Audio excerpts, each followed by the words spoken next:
The emergency alarm echoed through the research facility on Mars as Dr. Tom Blake rushed through the corridors clutching a datapad that would change everything. For 30 years humanity had trusted the Galactic Council, believing their promises of peace and prosperity among the stars. The red warning lights cast eerie shadows on the metal walls as Tom burst into the communication center where Admiral Ray Fisher was waiting. "Show me what you found," Ray demanded, his weathered face tight with concern. The holographic display activated, showing alien communications that had been intercepted just hours ago. The translation software had taken time to decode the Council's private channels, but the message was now crystal clear. The Valian ambassador appeared on screen, his serpentine body coiled around the speaking platform in the council chambers. "The human expansion threatens our trade routes. Their industrial capacity grows beyond acceptable limits. We must act before they realize their true potential." Ray clenched his fists as another alien voice joined the conversation. The insectoid representative from the hegemony clicked his mandibles as he spoke. "Their military innovations concern us greatly. The humans develop weapons faster than any species we have encountered.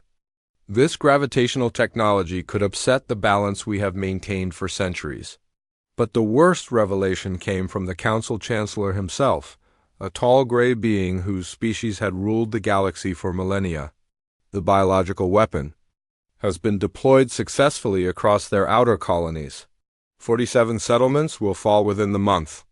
The humans will believe it is a natural plague.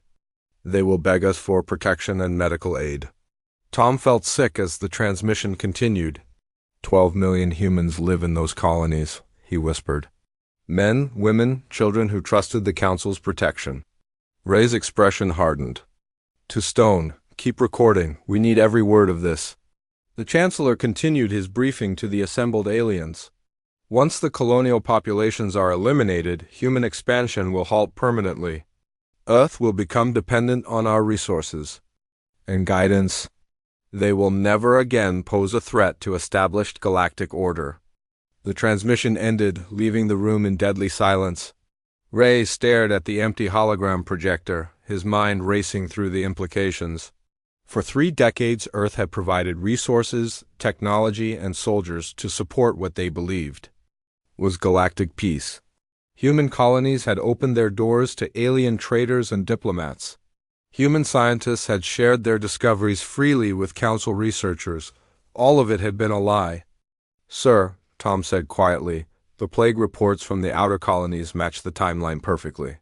What they told us was a natural disease outbreak was actually a coordinated attack." Ray activated his communication device. "This is Admiral Fisher.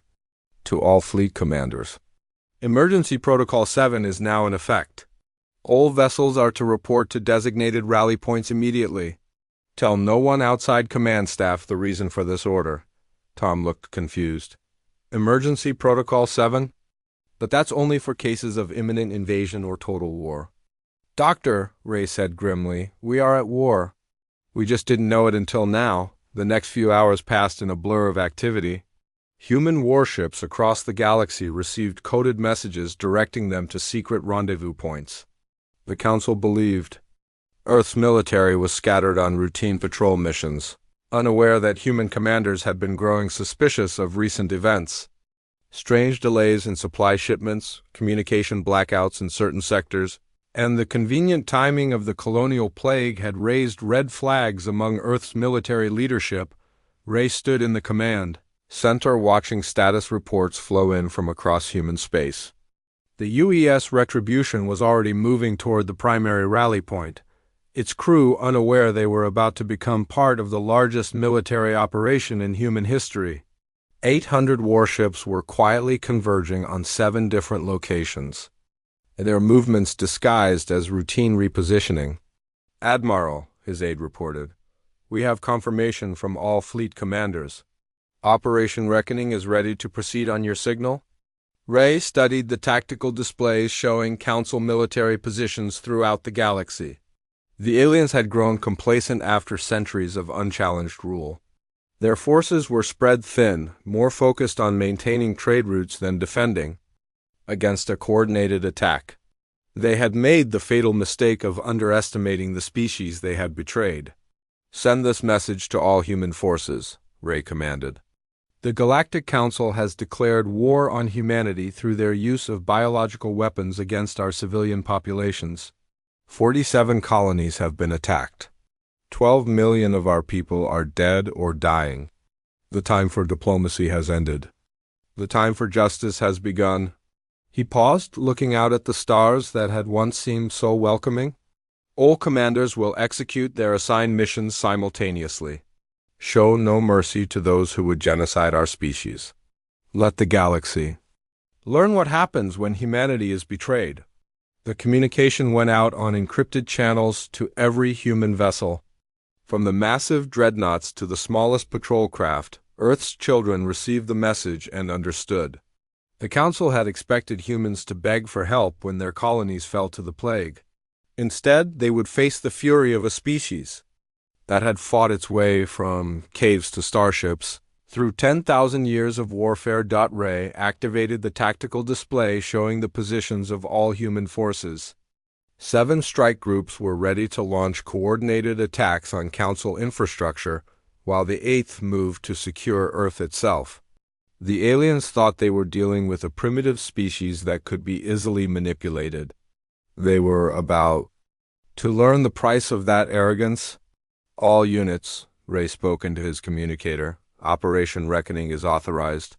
Execute immediately." Across the galaxy, human warships powered up their weapons and began moving toward their targets. The age of cooperation was over. The age of vengeance had begun. The Council had wanted to eliminate humanity's expansion into space. Instead, they had ensured that human expansion would come at the point of a gun, backed by the righteous fury of a betrayed species. The stars themselves would burn before humanity forgave this treachery.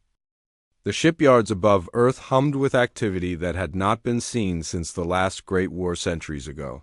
Chief Engineer Lisa Park watched as the final components were installed on the UES Vengeance, humanity's newest and most powerful warship. The aliens thought they understood human technology, but they had never seen what Earth's industries could produce when survival was at stake. "How many more ships can we build before the Council realizes what we're doing?" asked Commander James. Right as he reviewed the production schedules on his tablet. Lisa wiped grease from her hands and checked the assembly line where robotic systems worked around the clock. "At current production rates, we can launch 50 new vessels per week. The Council thinks our shipyards are building cargo freighters and mining platforms. They have no idea we converted the entire industrial complex to military production 3 months ago." The deception had been brilliant in its simplicity. When human scientists developed new technologies, they shared only the peaceful applications with the Council while secretly weaponizing the discoveries. The gravitational manipulation systems that the aliens knew about were powerful enough to move asteroids and create artificial gravity wells. What they did not know was that the same technology could tear apart enemy ships by creating localized black holes. James activated a holographic display showing the technical specifications of their new weapon systems. The quantum torpedoes can phase through any known shield technology. The plasma cannons burn hotter than the core of a star. The kinetic barriers can deflect antimatter beams. How did we develop all this without the Council noticing? Because they thought we were primitive," Lisa replied with bitter satisfaction. "They saw our willingness to share technology and mistook it for weakness. While they were congratulating themselves on their superior alien wisdom, we were studying every piece of their technology and improving on it." The communication system activated with an urgent message from Fleet Admiral Kate Morrison aboard the command ship. Her image appeared in the hologram, her expression grim but determined. "All production facilities, this is Admiral Morrison. Operation Reckoning begins in 6 hours. I need final status reports on all new vessels." Lisa consulted her displays. "Admiral, the 7th Fleet is fully equipped and ready for deployment. All new ships have been tested and approved for combat operations. The crews are experienced. Veterans who have been training on the new systems for months." "Excellent," Morrison replied. The Council is about to learn that humans are not the cooperative junior partners they thought we were. They wanted to see our industrial capacity. Now they will see what that capacity can produce when directed toward war. The transmission ended, leaving James and Lisa alone in the control room overlooking the shipyards. Below them, hundreds of vessels prepared for departure. Each ship represented the culmination of human engineering and determination. The sleek hulls contained weapons that could crack planets and shields that could withstand stellar radiation. "Do you think we can really win this war?" James asked quietly. "The Council has ruled the galaxy for 1,000 years. Their combined fleets outnumber ours 10-1, Lisa smiled coldly. "Numbers don't matter when the enemy doesn't understand what they're fighting. The Council species have been at peace for so long they've forgotten how to wage real war. They think military action means posturing and political negotiations. They're about to face humans who learned warfare in the bloodiest conflicts in galactic history." The first wave of ships began launching from the orbital platforms, their engines creating brilliant streaks of light against the star field. Each vessel carried a crew that had been chosen for their experience in combat operations. Unlike the alien species that relied on automated systems and artificial intelligence, humans fought their wars with the personal touch of warriors who understood that survival meant being willing to do whatever was necessary to win. "The aliens made a fundamental mistake," Lisa continued as she watched the departing fleet. "They assumed that because we were willing to cooperate, we were weak. They forgot that humans are the species that climbed out of caves by killing everything that threatened us. We didn't become the dominant species on Earth by being nice to our enemies." James nodded as he read reports from the other production centers throughout human space. Luna Base reports their battle groups are ready for deployment. Mars Industrial Complex has completed the new Dreadnought-class vessels. The asteroid mining facilities have been converted to ammunition production centers. We have enough firepower to reduce entire star systems to rubble. And we will, if necessary, Lisa said firmly. The Council wanted to commit genocide against our colonial populations. They thought 12 million human lives could be erased without consequences. They're about to learn that every human life they took will be paid for with interest. The final preparations continued as night fell over Earth. In orbital facilities and ground-based installations, the machinery of war prepared for the largest military operation in human history. The Council had expected Earth to beg for mercy when the colonial plague devastated their outer settlements. Instead, they would face the concentrated fury of humanity's war machine. Admiral Morrison's voice came over the communication system one final time before the fleet departed. "All vessels, this is your final briefing. We are not fighting for conquest or territory. We are fighting for the survival of our species. The Council has shown us that there is no place in their galaxy for human expansion or human dreams. Therefore, we will make our own place, written in fire and steel across the stars." The last ships departed from Earth's orbital platforms, leaving behind a world transformed by the demands of total war. The peaceful cooperation that had defined humanity's relationship with the galaxy was over. In its place came something far more dangerous. Humans who understood that in a universe where survival meant being stronger than those who would destroy you, there was no substitute for overwhelming force applied with surgical precision. The Council had awakened humanity's capacity for war. Now they would reap the consequences of that terrible mistake. Smoke filled the command bunker deep beneath the surface of the Valian homeworld as General Marcus Stone reviewed the battle reports flooding in from across the galaxy. The human offensive had exceeded every projection, smashing through Council defenses that had stood unchallenged for centuries. What should have been a long, grinding campaign was turning into a systematic dismantling of alien military power. "Sir," his communications officer called out over the din of exploding artillery above them, "we're getting surrender offers from the Hegemony 4th Fleet. That's the 9th Major. Council forced to capitulate in the last 8 hours," Marcus nodded grimly as he studied the tactical displays. Human forces were advancing on multiple fronts simultaneously, using tactics that seemed to come from nowhere. The aliens were used to fighting according to established military doctrines that emphasized honor and traditional formations. They had no answer for humans who fought like the predators they were, striking weak points and exploiting every advantage with ruthless efficiency. "What's the status of the orbital bombardment?" Marcus asked his aide, Lieutenant Colonel Amy. Foster. Amy consulted her datapad, her face pale from exhaustion and the constant stress of coordinating the attack. "The Valian capital city is 90% destroyed. Their military command structure has been eliminated. The planetary defense grid went offline 20 minutes ago. We estimate civilian casualties in the millions." Marcus felt no satisfaction. At the report, the Valians had been among the primary architects of the bioweapon attack on human colonies. Their government had voted unanimously to proceed with the genocide of 12 million humans. But killing civilians still left a bitter taste in his mouth, even when those civilians belonged to a species that had tried to exterminate his own. "Any word from the other battle groups?" Marcus asked. "Admiral Turner reports that the hegemony homeworld has fallen," Amy replied. "Admiral Roberts says the Council shipyards at Sector 7 have been completely destroyed.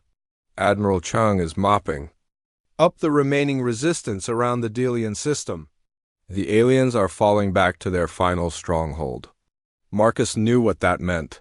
Council Prime, the artificial world that served as the galactic government's headquarters, would be the site of the final battle. The massive structure contained the most powerful defenses in known space, protected by orbital platforms that could destroy entire fleets and shield generators that could deflect Starkiller weapons. "Sir," the communications officer announced. "Priority transmission from Admiral Fisher." The Admiral's image appeared on the main screen, his face haggard from days of constant battle. Behind him, the bridge of the UES Retribution showed signs of recent combat damage. "All ground forces, we've received surrender offers from multiple Council species. They're willing to negotiate compensation for the colonial attacks."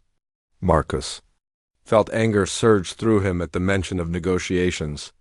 Compensation could not bring back the dead children on Proxima Colony or the families that had been wiped out on New Geneva. Credits and apologies meant nothing when weighed against the systematic attempt to commit genocide against the human species. "Our response, sir?" Marcus asked, though he already knew what the answer would be. Admiral Fisher's expression was stone cold. "Negative. The time for negotiation ended when they deployed bioweapons against civilian populations. All forces will proceed to the final objective. Council Prime must fall, and everyone responsible for the colonial attacks must face justice." The transmission ended, leaving Marcus alone with his thoughts. Above ground, the bombardment continued, as human artillery reduced the last Valian strongholds to rubble. The aliens had fought bravely, he had to admit, but they were facing an enemy that had learned warfare in the most violent conflicts in galactic history. "Colonel Foster," Marcus called to his aide, "what's our casualty count?" Amy checked her. "Reports, light, sir. We've lost maybe 200 personnel across all ground operations. The aliens seem unprepared for our infantry tactics. Their weapons are designed for formal battlefield engagements, not the kind of urban warfare and guerrilla operations our troops specialize in." Marcus was not surprised. Humans had spent thousands of years perfecting the art of killing other humans under every possible condition. They had developed tactics for fighting in cities, forests, deserts, and even in space. The Council species had enjoyed peace for so long that their military forces were more like ceremonial guards than actual warriors. "Sir," the communications officer called out, "we're receiving reports from the fleet. The remaining Council forces are consolidating around Council Prime. Intelligence estimates 3,000 vessels of various classes, plus orbital defense, platforms, and automated weapon systems. It will be the largest space battle in recorded history." Marcus studied the tactical projections his staff had prepared. Council Prime was indeed formidable, but the humans had advantages the aliens could not anticipate. While serving faithfully in the Council military, human officers had carefully studied the defensive systems and identified their weaknesses. More importantly, humanity had developed weapons specifically designed to overcome those defenses. "Get me a secure channel to Admiral Fisher," Marcus ordered. "It's time to discuss the stellar conversion charges." The plan was audacious even by human standards. Instead of attempting a conventional assault on Council Prime's defenses, they would alter the fundamental properties of the system's star. The stellar conversion technology had been developed for peaceful purposes, allowing humans to extend the lifespan of dying stars or increase the energy output of dim ones. In the hands of human military engineers, it became a weapon of unprecedented destruction. Amy looked up from her communications panel with concern. "Sir, are we really going to destroy an entire star system? There are billions of aliens living on Council Prime." Marcus considered the question carefully. The humans had always prided themselves on being better than their enemies, on fighting with honor even when facing those who showed none. But the Council had crossed a line when they chose genocide as their solution to human expansion. They had forfeited any right to mercy when they murdered 12 million innocent people. "Colonel," Marcus said quietly, "the Council made their choice when they deployed bioweapons against our colonies. They could have negotiated trade agreements or territorial boundaries. Instead, they chose to try to exterminate our entire species. Now they face the consequences of that decision." He activated his communication system to address all human forces on the planet. "All units, prepare for immediate evacuation. We have received orders to proceed to Council Prime for the final assault. Leave nothing that could be useful to any surviving Council forces. This world is to be stripped of all military value." As the evacuation began, Marcus took one last look at the devastated Valian homeworld. The once proud cities lay in ruins, their alien architecture reduced to smoking craters. It was a preview of what awaited Council Prime if the aliens refused to surrender unconditionally. The Council had wanted to eliminate human expansion through treachery and bioweapons. Instead, they had created an enemy that would reshape the galaxy through the simple application of overwhelming force. The age of Council rule was ending, and the age of human dominance was about to begin with the destruction of a star. The artificial gravity on Council Prime fluctuated as emergency systems struggled to maintain basic life support throughout the massive station. Chancellor Thane stood in the central command chamber, his gray skin glistening with perspiration. As he watched the tactical displays showing the approaching human fleet. In 1,000 years of galactic rule, the Council had never faced a threat like this. "Status report," Thane demanded as his military advisors scrambled around him. Admiral Voss, the highest-ranking Council military officer, consulted his datapad with trembling hands. 800 human vessels approaching in attack formation. Our defensive fleet consists of 3,200 ships of various classes. The orbital platforms are fully charged and ready. All shield generators are operating at maximum capacity. Thane studied the tactical projection showing the human formation. The Earthships moved with predatory precision, their arrangement suggesting a level of coordination that impressed even his experienced military staff. These were not the scattered patrol vessels the Council had expected to face. This was a unified war fleet that had been assembled in secret and equipped with weapons the aliens did not fully understand. How did they manage to build such a force without our intelligence services detecting it? Thane asked his aide. "Sir, the young Delian replied nervously, "Our reports indicate they converted their entire industrial capacity to military production months ago. While we thought they were building cargo ships and mining platforms, they were actually constructing warships and weapon systems. The deception was complete." Thane felt a chill of fear as he realized the implications. The humans had been planning this war while still serving faithfully in Council forces. They had smiled and cooperated and shared their technology while secretly preparing to destroy the very government they pretended to support. It was a level of strategic thinking that surpassed anything the Council species had demonstrated in centuries. "Sir," Admiral Voss reported, "the human fleet is launching some kind of drone swarm. Millions of small objects are moving toward our defensive positions. On the main display, clouds of tiny machines spread out from the human ships like a metallic plague. The Council weapons opened fire immediately, their energy beams and missile systems destroying thousands of the drones.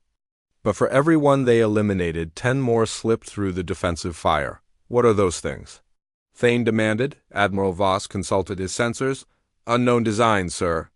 They appear to be autonomous repair and maintenance units, but they've been modified for some kind of sabotage mission. They're not attacking our weapons directly. They're targeting the power relays and control circuits.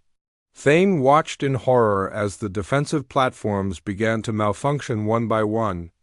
The drones were systematically dismantling the infrastructure that made the weapons function, turning the most powerful defensive system in the galaxy into useless scrap metal. It was warfare on a level the Council had never imagined possible. Sir, the communications officer announced, we're receiving a transmission from the human fleet. Admiral Ray Fisher appeared on the main screen, his weathered face showing no emotion as he looked directly at Chancellor Thane. Behind him, the bridge of the UES Retribution buzzed with activity as human officers coordinated the final assault. Chancellor Thane, Fisher said coldly, you are facing the consequences of your species' decision to commit genocide against human colonies. 47 settlements were destroyed by biological weapons. 12 million men, women, and children died because you feared human expansion into space. Thane stepped forward, his voice desperate. Admiral Fisher, there must be some mistake? The plague was a natural occurrence. The Council provided medical assistance to your colonies. Fisher's expression did not change. We have recordings of Council meetings where the bioweapon deployment was discussed and approved.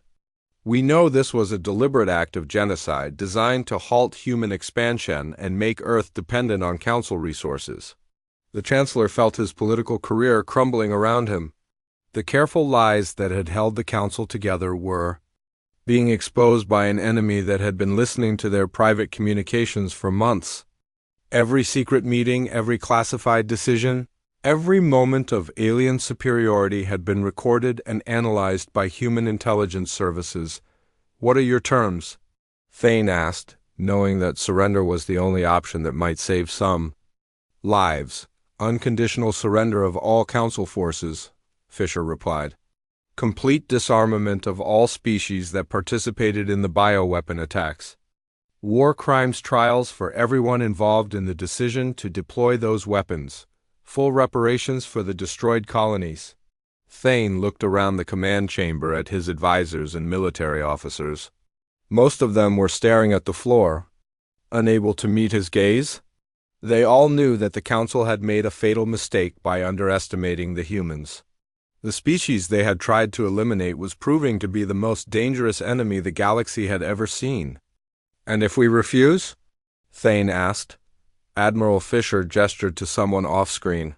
Then you will witness something that has never been done in galactic history. My industrial ships have been positioning themselves around your star for the past hour. They carry stellar conversion charges that can alter the fundamental properties of nuclear fusion.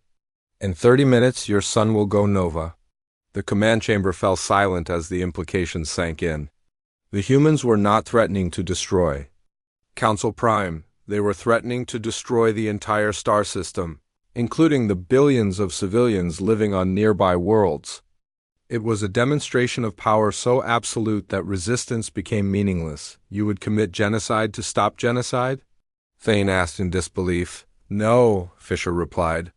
We are giving you 30 minutes to evacuate everyone you can. The star will be destroyed whether you cooperate or not.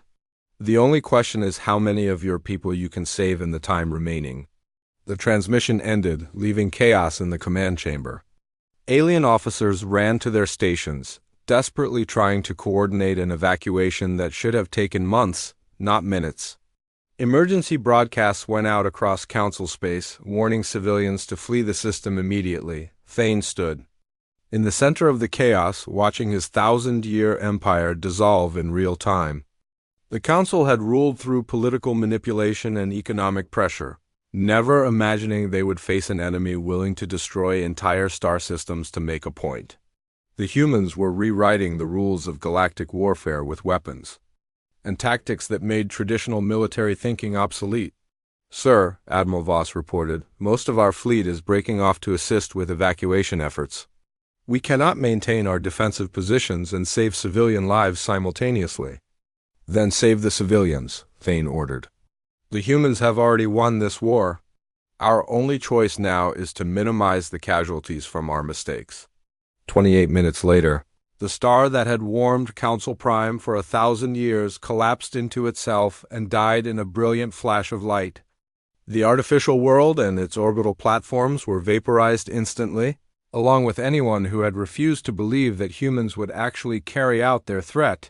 The age of council rule was over, ended not by political revolution or economic collapse, but by the simple demonstration that humanity possessed both the will and the ability to destroy anyone who threatened their survival.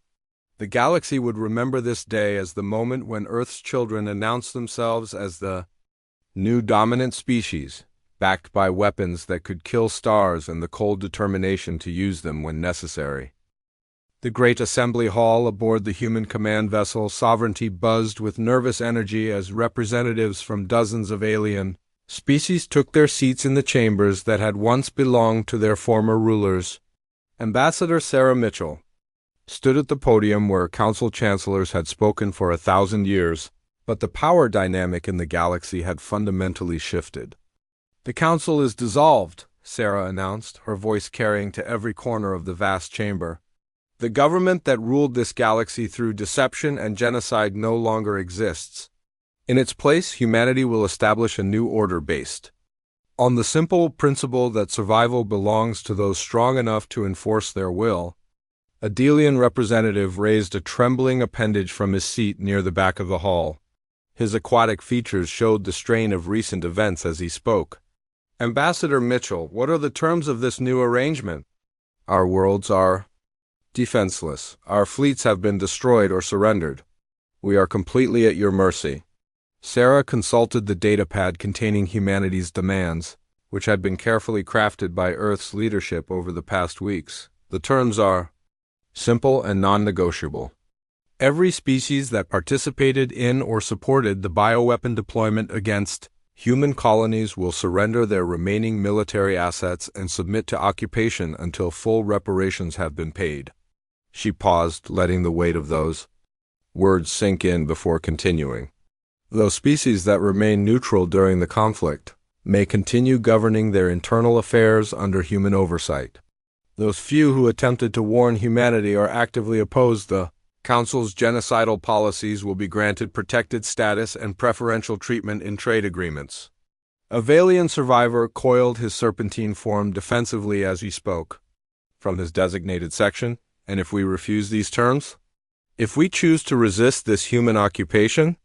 Sarah's expression remained pleasant, but her eyes held the cold calculation of a predator evaluating prey. "Then you will join Council. Prime is a cloud of radioactive dust drifting through space. We have demonstrated our ability to destroy entire star systems. We will not hesitate to use that capability again if any species threatens human interests." The chamber fell silent as the aliens processed the implications. The humans were not offering negotiation or compromise. They were dictating terms from a position of absolute military superiority, backed by weapons that could eliminate entire civilizations in minutes. "The galaxy is entering a new age," Sarah continued, walking slowly along the front of the assembly hall. "One where human colonies will expand freely without interference. Where human trade routes will be protected by force if necessary. Where anyone who threatens Earth or her children will face consequences that span generations." A young alien from a species Sarah did not recognize stood up nervously. "Ambassador, will humanity become the tyrants that the Council were? Will you rule through fear and oppression as they did?" Sarah stopped walking and turned to face the questioner directly. "We don't need to be tyrants. We have proven that crossing humanity means extinction. That lesson should be sufficient for any species intelligent enough to achieve spaceflight." She activated a holographic display showing human industrial capacity and military production figures.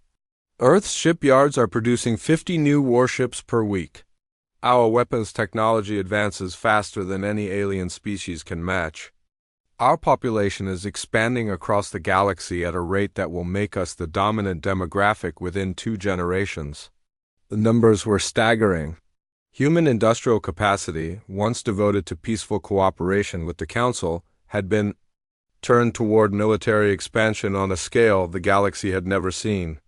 Entire star systems were being converted to manufacturing centers where automated factories produced the tools of human dominance around the clock.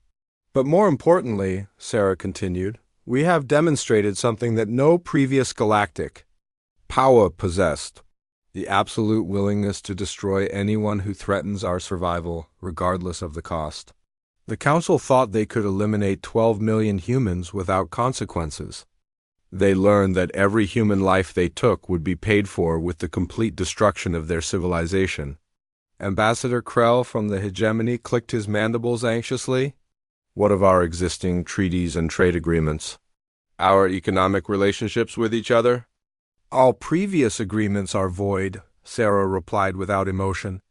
New treaties will be negotiated with humanity as the primary beneficiary. Trade routes will be restructured to serve human interests first. Any species that objects to these arrangements is free to withdraw from galactic commerce entirely.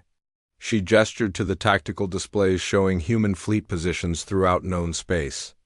Human forces now occupy strategic positions in every major star system. Our ships patrol the trade routes that connect your worlds. Our weapons platforms monitor your communications and military activities. The age of alien independence is over. Delian diplomat, who had been quietly taking notes during the proceedings, finally spoke up. Ambassador Mitchell, surely there must be some room for cooperation? Some way for our species to coexist peacefully? Sarah nodded slowly. Cooperation is possible, but only on human terms? You will provide resources when we require them. You will share technology when we demand it. You will refrain from any military buildup that could threaten human expansion. In return, we will allow your civilizations to continue existing. The bluntness of the statement sent ripples of shock through the assembled aliens. They were being offered survival in exchange for complete submission to human authority. There would be no equality, no mutual respect, no pretense of galactic democracy. Some of you may wonder if this arrangement is fair, Sarah continued.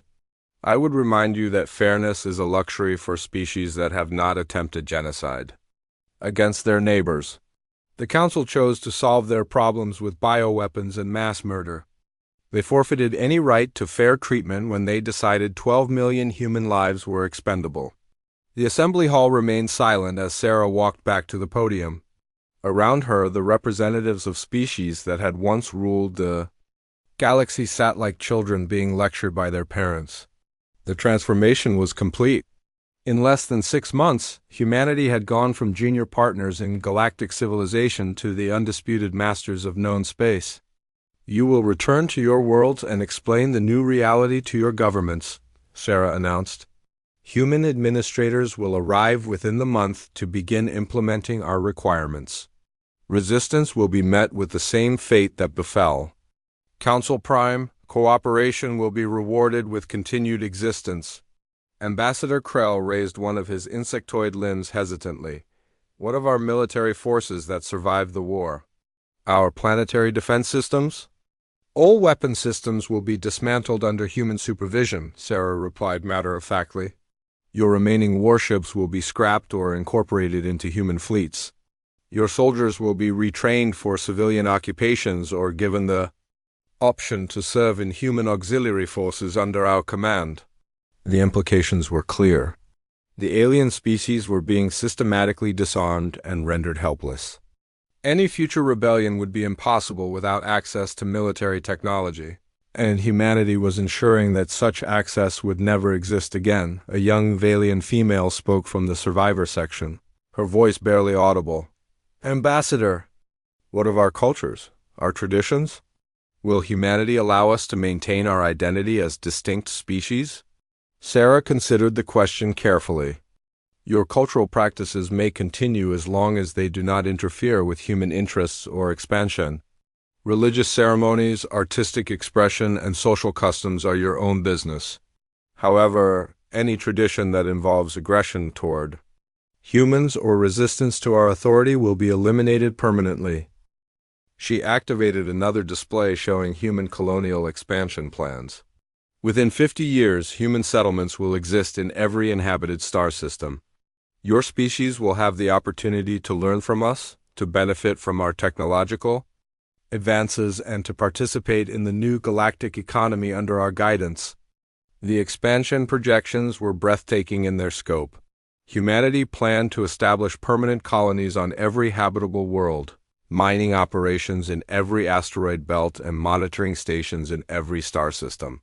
The galaxy would become thoroughly human within a single generation. This concludes our first session, Sarah announced as she gathered her materials.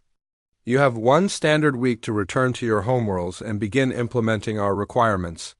Human inspection teams will verify compliance with our terms.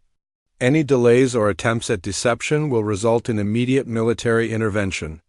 As the alien representatives filed out of the assembly hall, many of them appeared to be in shock. They had entered the chamber as the survivors of ancient civilizations with proud histories spanning millennia. They were leaving as subjects of the human empire that had been built on the ashes of their former rulers. Sarah remained at the podium, watching the aliens depart. Behind her, human officers monitored communications to ensure that no rebellious plots were being hatched. The surveillance network that humanity had established during their years of service to the Council now served their own interests exclusively. Admiral Ray Fisher joined her at the podium as the last aliens left the chamber. Do you think they'll comply with our demands? Sarah smiled coldly. They have no choice. We've demonstrated our willingness to destroy entire civilizations to protect human interests. They know that resistance means extinction. Fisher nodded as he reviewed reports from human forces throughout the galaxy. The occupation forces are reporting minimal resistance. Most alien governments are cooperating fully with our administrators. It seems the destruction of Council Prime convinced them that defiance is futile. Good, Sarah replied. The transition to human rule should proceed smoothly. Within a year, the galaxy will be fully integrated into our economic and political systems. Within a decade, alien independence will be nothing more than a historical curiosity. She looked out at the stars visible through the chamber's massive windows. Each point of light represented worlds that would soon bow to human authority. The species that had once looked down on humanity as primitive upstarts were now learning the price of underestimating Earth's children. The Council had made the fatal mistake of believing that humans could be eliminated through treachery and biological warfare. Instead, they had awakened something far more dangerous than they could have imagined. Humanity had proven that in a universe where survival meant being stronger than those who would destroy you, there was no substitute for the will to use overwhelming force when necessary. The age of human dominance had begun, written in the ruins of Council Prime and enforced by weapons that could kill stars. Across the galaxy, alien civilizations were learning to live under the shadow of a species that had climbed from caves to galactic supremacy through 10,000 years of warfare and conquest. The betrayal was complete. The vengeance was absolute. The new order would last as long as humanity retained the strength to enforce it. And given their demonstrated capacity for violence when threatened, that would likely be forever.